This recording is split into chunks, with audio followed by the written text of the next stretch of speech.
Welcome to the Strength in Leadership podcast. My name is Chris Jones. I'm the pastor of Hope Community Church, and I want to say thanks for showing up. We're going to talk about something today that I'm pretty passionate about as far as communicating to people in general, to people you're leading.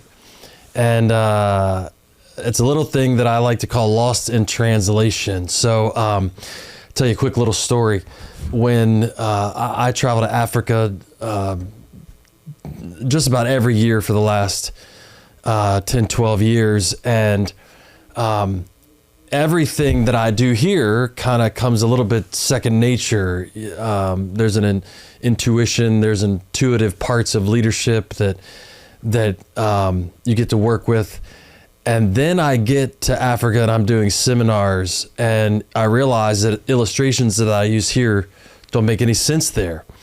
And this happened to me this past year in Mombasa, Kenya. I had a great idea. And matter of fact, I taught the concept here in the United States, and about how we develop our calling. How do we develop our God-given ability? How do we figure out what is left in the tank? So I use the illustration that most people use a rake, and we rake around the same stones. And we figure out a couple things about ourselves, a couple things we're good at. We just keep raking those around for 30, 40 years. And really, I think the key to discovering what you're capable of is use a shovel. Don't just rake around the surface stuff. Dig deep to find out what you're great at. And I just don't want to get to the end, find out there's something left that I didn't explore. So I thought that was a great concept. I'm going to go and teach church leaders in Mombasa, Kenya. And I get there and realize they don't use shovels the way we do. So I taught the seminar a couple times. I have a good friend who pulled me aside and said, "Hey, Chris, we understand the rake thing, but we don't use shovels to dig. We use shovels to move dirt around so that it's not landing very well." So I had to change the way I talked about it and use and get the translation right. The concept was fine, but get the translation right. So I want to talk about that for you today. 9 times out of 10, what you're receiving as a leader has to be a little bit configured before you can pass it on. And depending on who you're passing it on to, you may have to move the translation around a little bit. You may have to move the context around a little bit. And so I want to talk to you about that. So the idea of not letting things be lost in the translation. So what have I received that needs to be passed on? I reminded the Apostle Paul when he's talking about the Lord's Supper, and he says, "That which I received from Christ, I now pass on to you," to the church in Corinth. And so Paul is going, I received something and I'm going to pass on to you. But when he talks about to the church in Corinth, it's not exactly the way Jesus talked about it at the Last Supper. He goes into a whole nother issue with them, in a rebuke of them because of the way they were doing it. So he has to contextualize the Last Supper in their context. Jesus is not physically sitting at the table with them. It looks a little bit different. So how are they supposed to flesh that out? So what have I received that I need to pass on to something else? So here's a couple of key things you have to think about before you ever start to pass it on. Did I understand what I received? Do I fully understand and embrace what I received? Can I embrace what I received? And then a third thing, who can help me process what I've received? So some people are big picture thinkers. Some people are detail thinkers. Some people can contextualize things really easy. So wherever you find yourself in that spectrum, never hesitate to reach out to somebody and say, "Hey, I want to make sure I understood this right. Before I try to pass this on to someone else, before I try to teach this concept to my team, I need to make sure I fully grasp it. I need to make sure that I can wrap it up the right way in order to pass it on to someone else." So the second thing is this. You got to determine who you're passing it on to, because no two teams are alike. They each have their own quirks about it, demographics, age, all kinds of things make each team extremely unique. Giftings and abilities. Each team is extremely unique.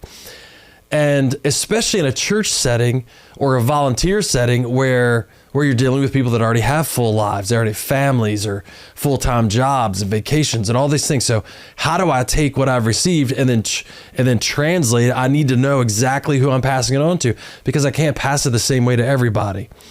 So you got to ask yourself, are these volunteers or paid staff? You can talk to paid staff. There can be a little bit different expectations with paid staff than there can be volunteers. Are they young? Are they old? Are they single? Are they married? Do they have kids? How old are their kids? What is the pace of work they're used to?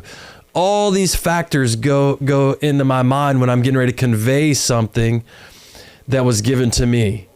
So am I talking to somebody that's already has a full-time job, their kids are in travel ball, and they're trying to figure out how to go on vacation this year? I'm gonna try to remove the stress from this communication so that they can grasp it a little easier. And for somebody else that's in a different season of life, that might look different. You may be able to just drop it on them and they fully get it and it's fine. So you got to know who you're passing it on to. And then this third thing is, do I know the translation? So here's how this works. Can I communicate the principles in a suitable way for their context? So,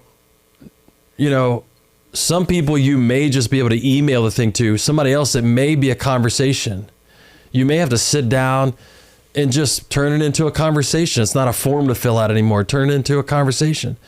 What adjustments do I have to make in order to make sure I effectively communicate this to this person? Does the method need to change? Can it be an email? Can it be a conversation? Can it be a form to fill out? What needs to change about this to get the message across? Does the setting need to change? Should we be talking about this in a different place? And so taking all that stuff in to know, do I understand it? Do I understand who I'm talking to?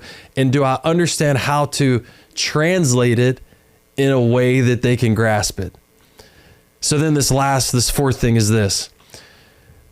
So we have to resist the idea of checking the box. So in a world with so many emails we can't keep up, we are still emailing leadership information to people. We're still just checking the box, passing it on.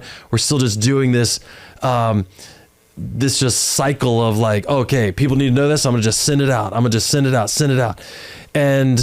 And you have a lot of task completion without comprehension. So just because you sent it doesn't mean people understand it. It doesn't mean the translation worked. It can be totally worked out in your head. And you send it out in an email, or you send it in a newsletter, or you send it however you do it. Send the form, have them fill it out. And what you did was you checked the box off, you completed the task, but there wasn't comprehension on the other end. And so you have to make the adjustments. You have to pull your leaders in, pull the people under you in close. You have to ask questions. Don't be afraid to say, hey, I need to make sure you understand this. I need to make sure that I'm communicating it in a way that you're grasping. And then consistently analyze the conditions. As a leader, you can't take the risk of assuming everybody around you just gets it. It's your job to go back and check and go, hey man, I'm double checking to make sure you understood that. And is there anything else I could do? Do we need to have another conversation? Can I clean this up a little better? Do I need to illustrate it a different way? And so I'm finding as an organization grows and you have teams in different areas, sometimes different states and different buildings, and what ends up happening is the people that aren't right around you, their context ends up being different. Maybe in the church world, our main location is bigger, and so we have other locations that are smaller. So what we hand down has to be put in the context of how a smaller organization or a smaller church can digest it and apply it. It won't look the same. And so as a leader, as a high performing leader, we have to be able to make the translation. We don't want the concept to get lost with a poor translation. So I want to encourage you this week, if you've received something that you need to pass out, do the work of making sure the translation is comprehensible, that people around you can understand it, put it in their language, in their season, in their context, and and don't be afraid to ask questions. Consistently do that, and you will take a ton of stress off the people around you when you communicate things well. So thanks for tuning in. We'll see you next time.